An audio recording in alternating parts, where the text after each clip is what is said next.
Good morning, everyone.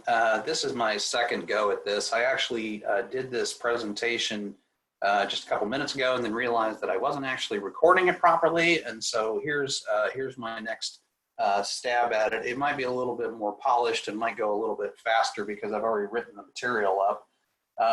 But let's switch over. Let me just start here. This is the first segment of section 6.1. And 6.1, if you read through the textbook, has a bunch of things about range and domain and all this sort of, inverse graphs and stuff. It's kind of a little bit technical and not especially useful at the beginning. What I'm going to try to do is I'm going to try to basically break this down into what's the big idea? What is it we're trying to do? Well, first off, we are going to, now that we've worked with identities, right? We've worked on techniques to take complicated looking trig expressions.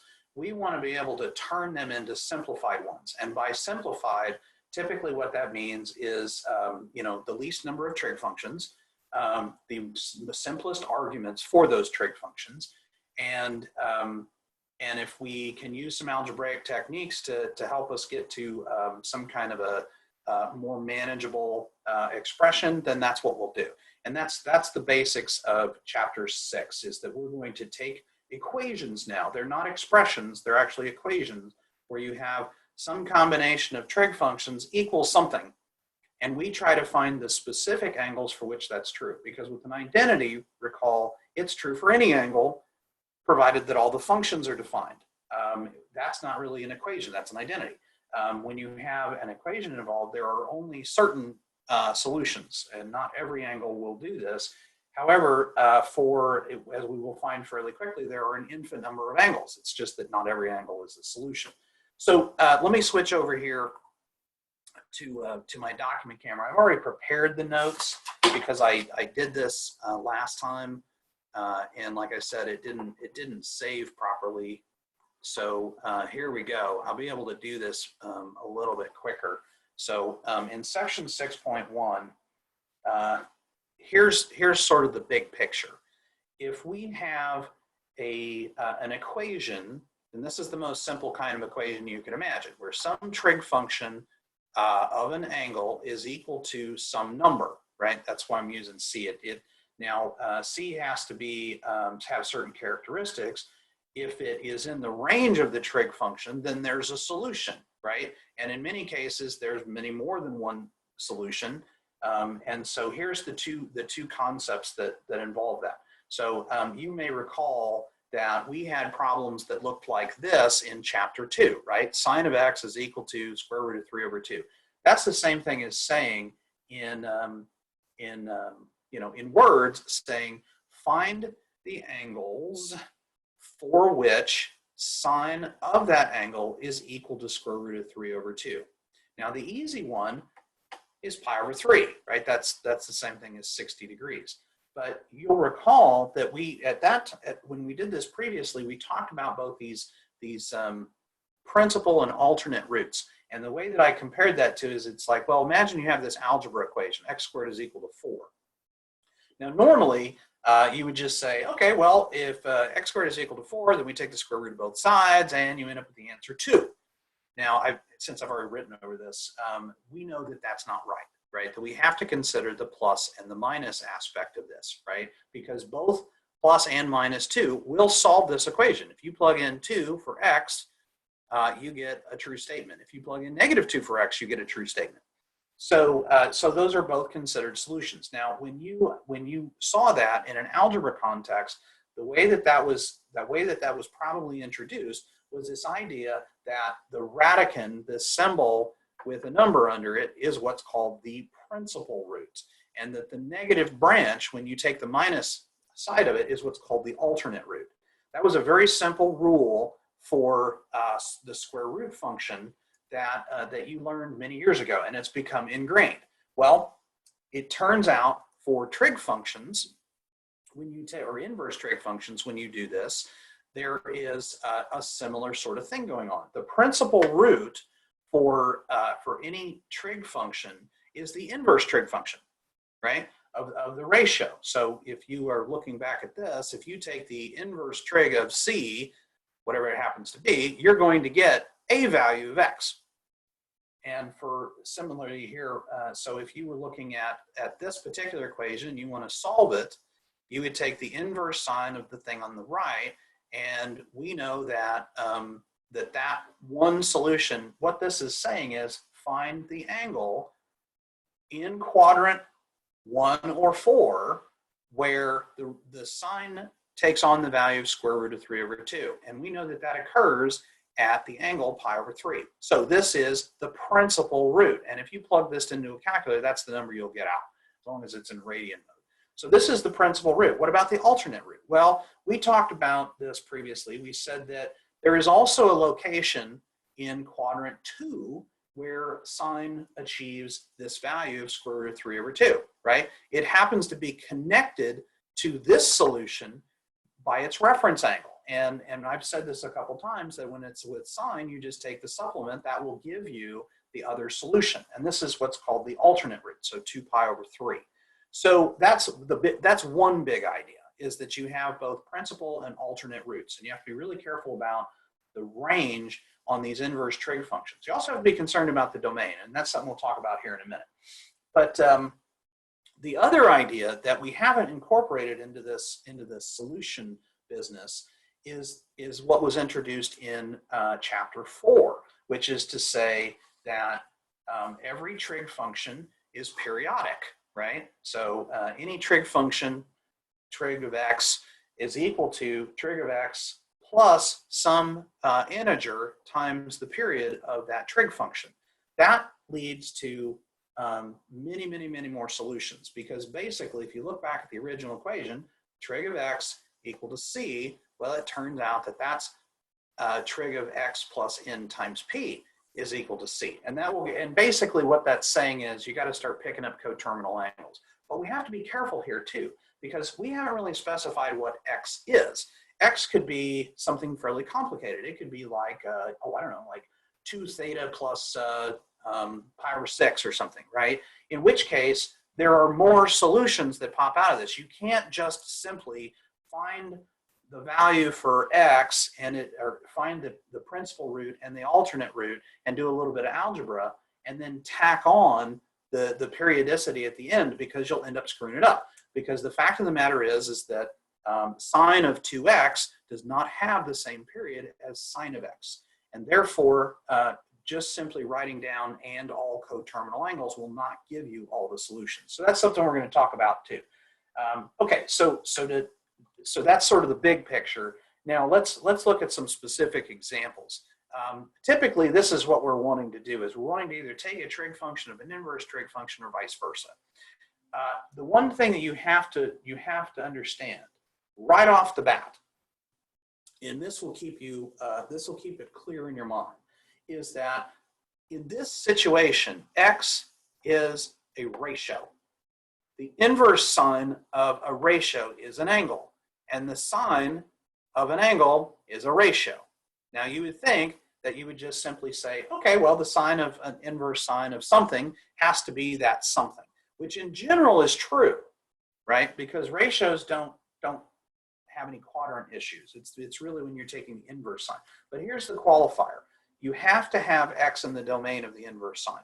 It doesn't make any sense to just say, oh, well, an undefined angle, when I take the sine of an undefined angle, I get a defined ratio, right? So in general, this is a true statement, that the sine of the inverse sine of x is equal to x, unless you have a situation where x is not in the domain of the inverse sine function. Note, the inverse sine of 4 is undefined. It is an undefined angle. So the sine of an undefined angle isn't suddenly defined, right? And that's sort of the trick. There's a couple of situations in this first section where the textbook is kind of introducing you to some of these problems, right? For the most part, it works this way pretty much every time, but let's talk about these special situations is basically what happens there. So anyways, to keep it kind of pedestrian here, let's look at a specific situation where we reverse the order, right? Here we're taking the inverse sine of a sine of x. So in this case, x is not a ratio like it was before, x is actually an angle in this case. So x is an angle, sine of that angle is a ratio, and the inverse sine will give you an angle that's in either quadrant 1 or quadrant 4, right? So the trick here is that x has to be in the range, again, of inverse sine. Now here was the domain and here's the range, right? So what does that mean? So in many cases, it's actually to unzip this, you end up with x. But here's a situation where it doesn't work. So let's suppose that x is equal to 2 pi over 3 and see what happens. So what we'll do is we start with the expression inverse sine of x and substitute in 2 pi over 3.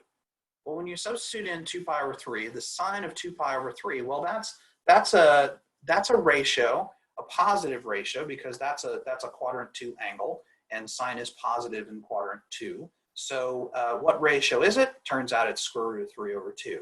Now, when you take the inverse sine of square root of 3 over 2, you end up with an angle in quadrant 1, not in quadrant 2.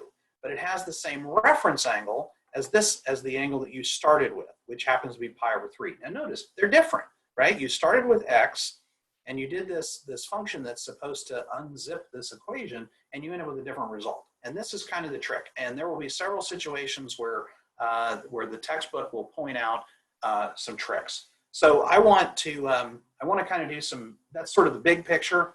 And I want to do some specific examples and then work up to maybe some of these more bizarre situations. So let's start with this idea, because I think it hammers things home a little bit. The inverse sine of 0, well, what this is saying is there is a ratio of 0.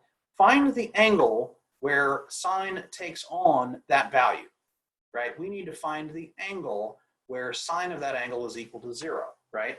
And so I've written it here as 0, but I've also added that's in radians, right? Because you have to make this distinction between, is this a ratio or is this an angle? Is this a ratio? Is this an angle? And so this kind of helps you kind of nail that down. How about this example? And you may recall that that I mentioned this before in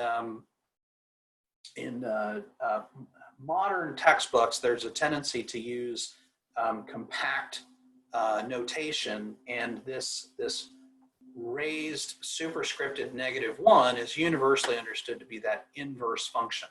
But it used to be many years ago that typesetting was a little bit challenging. It was a little challenging to get this smaller font, smaller point size -1 raised.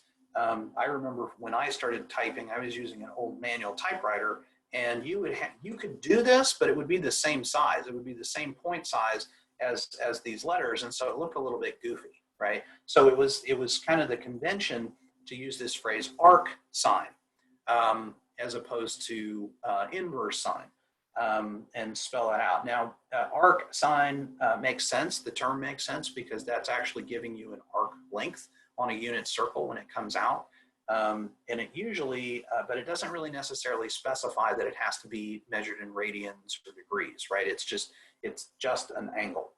So what we know is that if this is possible, then it has to be, then the arc sine of -√3/2 must be in this interval, right? This is quadrant 4, includes the quadrant angle 0, and then quadrant 1, and actually includes the quadrant angles of both -π/2 and π/2, or equivalently -90 degrees and +90 degrees. So when we do this this operation here, when we take the inverse sine of a -√3/2, well, first off, we have to ask ourselves, is -√3/2 in the domain of inverse sine? And it turns out it is, right? The domain of inverse sine is -1 to 1. And so this is included in there. This is not some big surprising result. You've seen it before. Now, the SIGN tells you that this is an angle in quadrant 4, but it's not any angle in quadrant 4. You can't just start using coterminal angles because this is the output of the inverse sine function.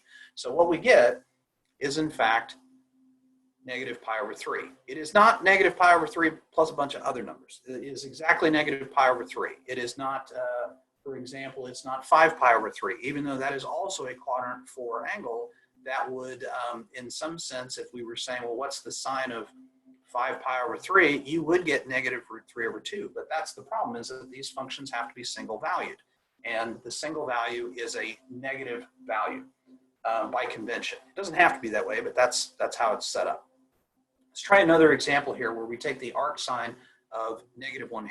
Well, to repeat, again, negative 1/2 is in the domain of the inverse sine function, or the arc sine.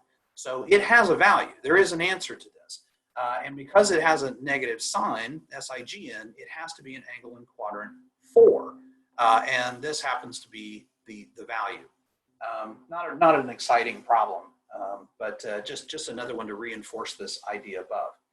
Okay, how about another example where we take the sine of an inverse sine of some number? Well, we just did this, right? That's literally example number 3. Although we've used a different notation to represent the same function. So the first thing we would do is say, okay, well, we've solved this problem. It's negative pi over 6. Let's just go ahead and plug it into the equation, right? So we make this substitution. Inverse sine of negative 1/2 is equal to negative pi over 6. Well, now we take the sine of negative pi over 6. And we've been doing that all semester. So this value has the exact value of negative 1/2. Not too surprising. I mean, here it was originally, and here it comes out. And like I said, when you take the sine of an inverse sine, as long as the argument is in the domain of the inverse trig function, you'll always get the same result. If it's not in the domain, this is undefined. And those are really your only two options when you're taking the trig function of an inverse trig function of an argument. Okay, so let's reverse the order and see what happens here. So let's take the inverse sine of the sine of 5 pi over 6. Now you know what this is. This is an angle in quadrant 2.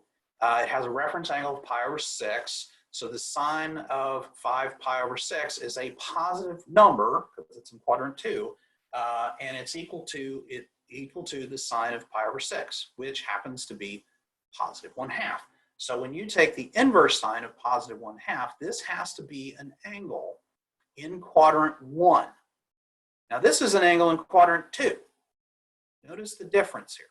So where does sine achieve the value of 1/2 in quadrant 1? Well, at the angle pi over 6. And notice they're not the same, right? And that's sort of the big kicker there, that you have to, that if you take anything away from this, this is sort of the important aspect, is that there are angles for which, in order to create one-to-one functions and be able to take inverses, sort of from a theoretical standpoint, you can't have multiple values popping out. Now, does that mean that there are multiple values that are solutions to trig equations? Yes, but these are the kind of things where you get some weird stuff going on. Let's push on to another couple of examples here. This next one will look very similar. But notice again, here it's the inverse trig function of a trig function of an angle. And what's important to recognize is that this angle is not in the range of the inverse sine function, right? And that's usually the clue, because it's like, well, that's not going to work quite right. And if you simplify it, sine of 2 pi over 3, well, we know that that's equal to square root of 3 over 2. And then the inverse sine of square root of 3 over 2 is an angle in quadrant 1, happens to be equal to pi over 3. Notice, again, these are not equal, right? Let's look at an example. Let's look at one where we've got a ratio, and maybe a ratio where we don't actually know what the angle is. So here we have the sine of the arc sine of 3 over 5. Well, remember, 3 over 5 is a ratio. And this arc sine of 3 over 5 is an angle that's in quadrant 1. And if you were to maybe draw it, right, here would be the terminal ray of an angle in quadrant 1 that has a y value of 3 and an r value of 5, right? So this expression, arc sine of 3 over 5, well, that's equivalent to this angle, right? Whatever that angle measures, we don't even care what it is, right? This is that angle. Now, when you take the sine of this angle, you get exactly what you started with, which is y over r, 3 over 5, right? So it unzips itself. And this is again, a characteristic of taking a trig function of an inverse trig function. Provided that the argument is in the domain of the inverse trig function, you always get the same result. And when it isn't in the domain, you get an undefined quantity. So let's look at this one. This is kind of interesting. I don't want to reveal the answer here. You might get a question that looks like this, where you're asked to find the exact value of the inverse sine of the sine of some bizarre angle, right? So what do? Well, first recognize that this angle is in quadrant 2. And when you take the sine of this angle in quadrant 2, you're going to get a positive ratio. So what I've done down here is I've actually drawn the angle in quadrant 2, right? And I say, well, I don't really know what the ratio is. It doesn't even matter what the ratio is, but it will have some y value and some r value, right? For a point that's on that terminal ray.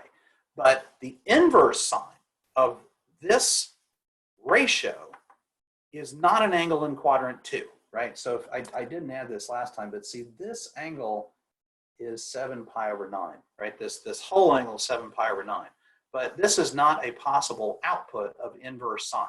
What comes out is actually the reference angle in quadrant 1, right? Because if you look at this point on this ray sort of reflected across the y-axis, it also has a y value of whatever and the same r value, right? And that represents the ratio that is being called out by this sine of 7 pi over 9. Well, okay, then this inverse sine of this unknown ratio must be this angle.